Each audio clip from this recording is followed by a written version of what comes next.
Hi, so this is our last video. This is module 3, so we're talking about reinforcement. And I want to start by talking about or explaining the difference between a reward and a reinforcer. And it's really common that teachers think about their toolbox of prizes in their classroom. They think of them as rewards, or they think of them as reinforcers, but in fact they're rewards. So what do we mean by that? So as a teacher, I decide that I keep Skittles in my class, or I decide that I have iPad, and those are my reinforcers, and that's what I use with kids to reinforce them for the behavior that I want to see, or less of the behavior that I don't want to see. And you have 3 kids in your room with a behavior plan, and all 3 get the iPad. And for child A, you see a positive change. For child B, you see no change. And for child C, you actually see an increase in the behavior you don't want to see. And you say, well, wait a minute, what's going on there? Or you might think, well, reinforcement doesn't work with child C. It kind of works with child B, but reinforcement works with child A. And I would gently push back and I would say, well, you're probably delivering reinforcement to child A. You're delivering probably a neutral stimulus to child B. You're probably delivering something the child likes but isn't willing to work for or isn't motivating enough to work for. And you're probably delivering something in situation 3 that is either neutral or is actually reinforcing, but reinforcing the behavior you don't want to see as opposed to reinforcing the behavior you do want to see. It's only a reinforcer if it's connected to a change in behavior. Otherwise, it's a thing. It's a stimulus, it's a prize, but it's not a reinforcer. We can't call it a reinforcer unless it has an impact on behavior. So I wanted us to think about that a little bit before you start delving into reinforcer systems, and make sure that you have that variety, have lots of things that we could use as reinforcers. But the reinforcer has to be a couple of things. One, it has to be connected with a change in behavior. There should be some variety of that reinforcer so the child isn't training in for the exact same thing every single time. They're going to satiate on that if you do that, and that the reinforcer is based on function. So we're going to talk about the 4 functions of behavior. So why does behavior happen? Happens for one of 4 basic reasons, although there's lots of little tendrils that come from that. There's attention, there's escape, there's sensory, and there's tangible. And so the example we talked about in, I think, module 1 of the child who in math class starts to engage in behavior that then gets them sent out of the classroom to the principal's office. And with some analysis, we determine, okay, this is an escape motivated behavior. The child is antecedent, presented with a challenging situation. B, behavior, act up. C, consequence, see you later. They escape the uncomfortable situation. They escape the math class. So when we're thinking about a reinforcer system, what's the behavior we want to reinforce? Well, we want to reinforce staying in math class. We want to reinforce work output.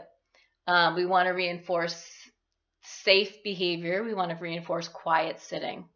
But if we know that the child is motivated maybe by walks or by visits to the principal, or maybe by release and work, a reward system might say everyone gets an iPad, right? We do an Oprah. You get an iPad and you get an iPad.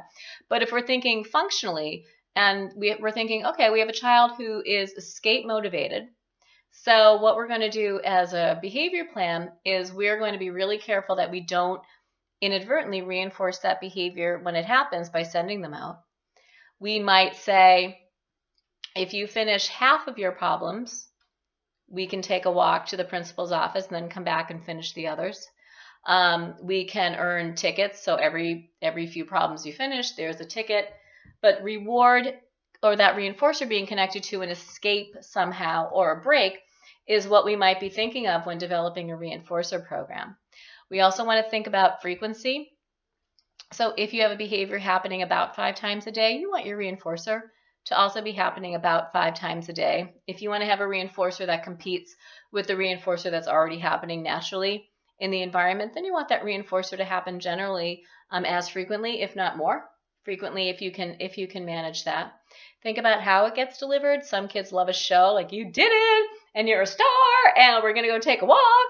And there are some kids who are really not reinforced by that show. There are kids who are reinforced by, here's a note, you know what you earned, you go ahead and do it. And also to be thinking about what are the things that our kids naturally gravitate towards. You might be surprised at things that really are effective reinforcers for kids. Erasing the board, putting the chairs up, being a teacher helper, doing challenge work. Like, we only get to do these challenge sheets when you do all of your XYZ. Helping younger kids, helping kids who need extra love and care. You'd be surprised. Like, kind of once you start looking at what your child naturally gravitates towards, like, you've got some nice, probably got some already nice ideas as to what could be used as a reinforcer. And then the other thing that I would just ask you to think about before we move on is there's someone we often forget when we're developing reinforcer plans. We often interview teachers, or we interview educational assistants, we interview family members, we observe children, and we see what they naturally gravitate toward, but we often forget to interview kids. Even little kids, even kids who are in first or second or grade, they can answer that question. A lot of them can answer that question of what would you might like to work for? What might you like to earn? And, we might need to get creative, right? We might need to have some pictures of some different things and, like, circle the one you think might be most fun, or tell me the one you think might be most fun. And reinforcement systems are sometimes a process of trial and error. It sometimes takes a few tries to get it right, and that's okay. It's worth it. It's worth it to spend the time on finding the right reinforcer, or finding the right item, or finding the right activity, and making sure it's a reinforcer so that you see behavior change, than to start a behavior plan that includes a reward, not see a behavior change, and then throw that plan away after a week or so and say, reinforcement doesn't work. Reinforcement does work. We just need to be thinking about that word a little bit more clinically. All right. Thank you so much. Enjoy this module. Okay. Bye.